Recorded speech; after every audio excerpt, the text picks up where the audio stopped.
Several years ago, I made a promise to myself never to use a grenade launcher in PvP. Then the Dead Messenger came along, and not only did it break that promise, but it caused a bit of a roller coaster journey for me down this rabbit hole all about grenade launchers, and I wanted to share my story with you.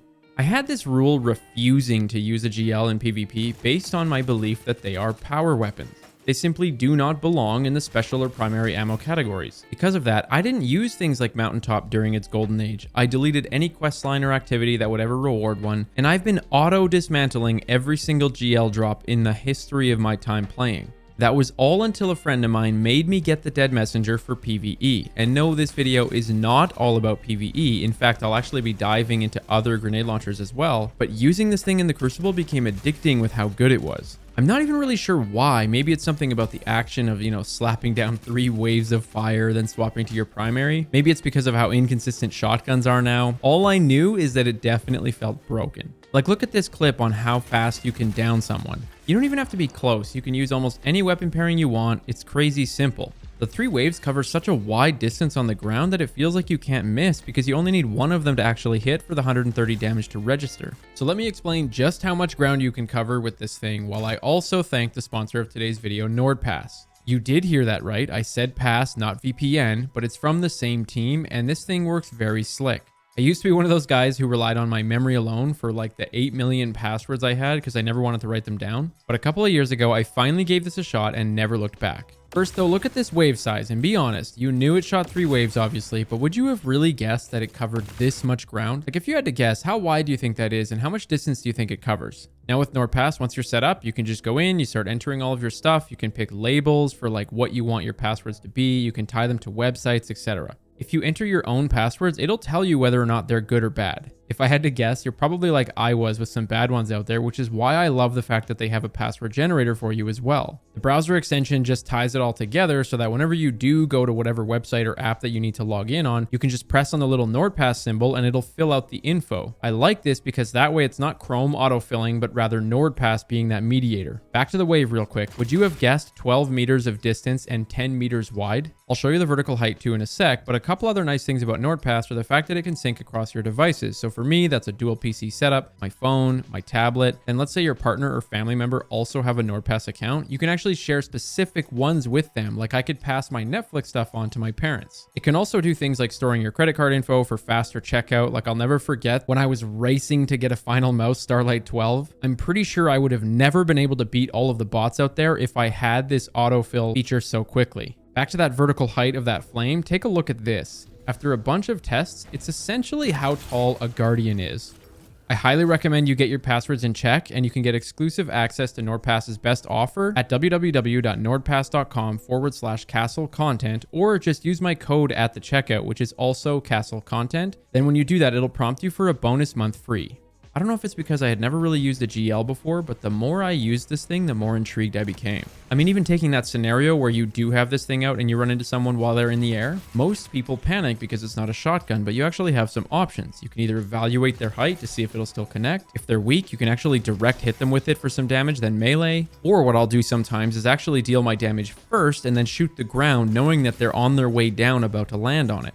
I think I just like the fact that this is something I hadn't really used before, but boy is it strong. Along this little space voyage, if you will, I also dug into a ton of other grenade launchers and found some extremely useful ones out there that I'm going to talk about later. But for the Dead Messenger specifically, I had initially started out by pairing it with a hand cannon. The reason was pretty simple: 130 damage from the wave plus 70 crit equals 200. Easy peasy.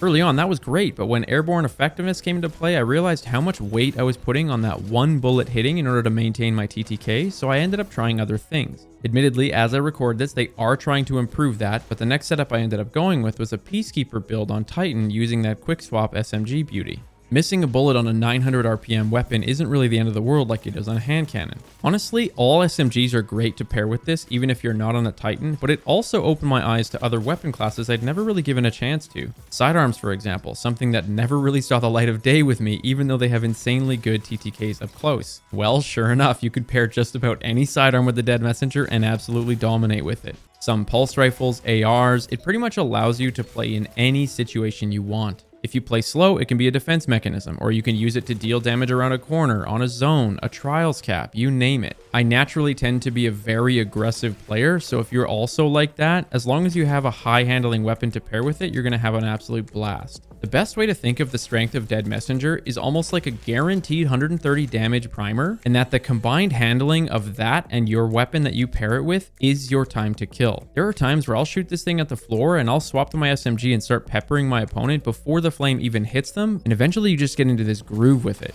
I recommend a reloader mod in case you need to shoot it more than once in some situations, and then just remember, when it comes to a dexterity mod, you always want to put it on the lower handling stat weapon because it's a scaler on the animation speed. Take this wonderful sub animation below. It's 350 frames long, but if I use the dexterity mod on it, it will shave 20% of that time frame off. So between the Dead Messenger and whatever weapon you pair it with, you want to cut 20% off of the longer time frame, and that's why you apply it to your slower weapon.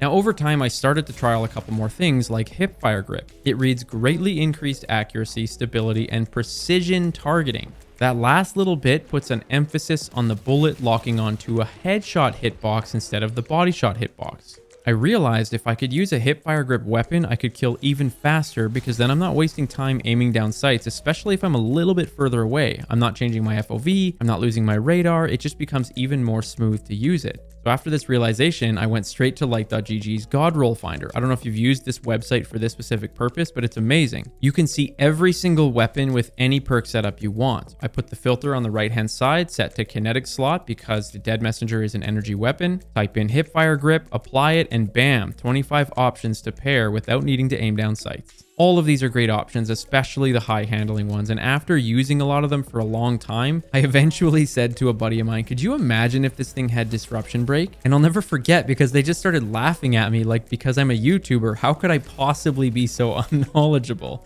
I was so against using grenade launchers that I didn't know that they could even roll with disruption break. I mean, hell, I didn't even know that there were multiple archetypes for grenade launchers, you guys. It's like there was this wall in my brain with the subject of grenade launchers in PvP that just blocked all information coming in. I don't really know why, but guess what the next thing I did was? I searched for every single grenade launcher that had disruption break. And for those that don't know, it's a perk where if you break someone's shield, which is a maximum of 130, your kinetic damage to them will go up by 50%. 3 legendary GLs fit that bill: Empty Vessel, Explosive Payload, and Truth Teller. 2 wave frames and 1 lightweight.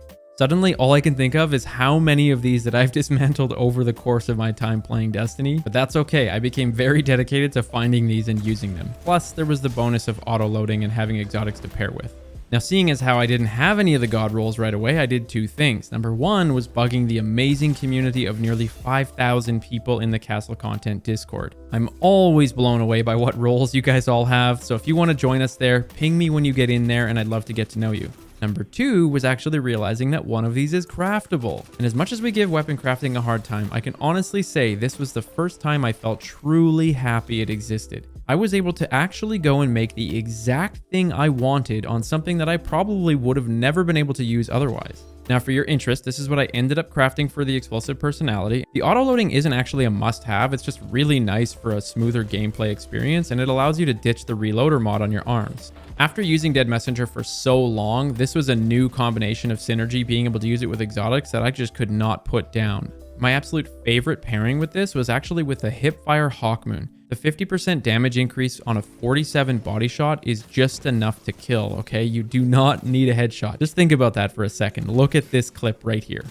Now, even though I was hooked on this for a while, I just kept thinking about that Truth Teller. It was like a grenade launcher that I had never used before or really had no idea about. After learning so much about Dead Messenger, the legendary wave frames and all that, I really wanted to know what it was like to use a lightweight. My only hesitation was I kept thinking that it would be stupid because I'd have to perfectly hit my target or maybe bounce it just right. You know, like I haven't mentioned Fighting Lion, right? I'm well aware that that thing is insane. And I thought that it was the only thing that had that trait where you could self-detonate the grenade. But then that's where another little stepping stone in my journey towards learning about GLs happened. Proximity grenades. I swear I'd heard that or seen that perk many times in the past, but yet again, my brain just auto-filtered it out because of that mental barrier to the idea of GLs in PvP.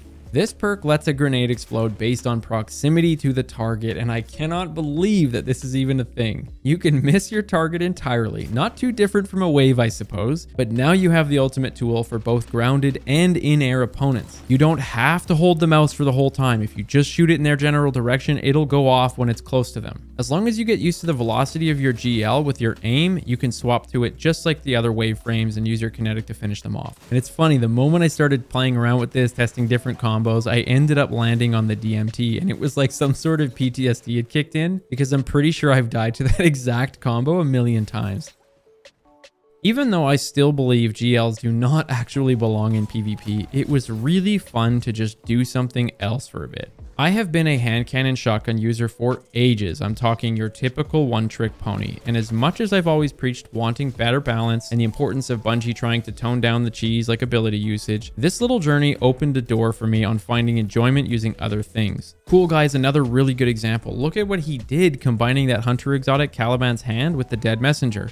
Scorch spreads, it will happen to another enemy, ignition, and so on. To do this, you can do it a number of ways. I've done it with Crimson, I've done it with Last Word, as long as it's a final blow. But pound for pound, the best is a wave frame launcher, and Dead Messenger fills the shoes the best. What a hilariously fun build. Like, the man is so good with synergistic setups, and I just want to give more a shot. Like glaives. I think as a community, we threw glaives down the gutter pretty much instantly, but the more I use them, the more I realize how insanely underrated these things are. So at the end of the day, I just wanted to give my story on someone who was so close-minded against GLs for what I think is a decent reason, but eventually just kind of broke that down and just leaned into it and found a lot of enjoyment from it. So if anyone else has been going through a bit of a playstyle change or a learning curve by stepping outside their comfort zone, I'd love to hear your story. Cheers.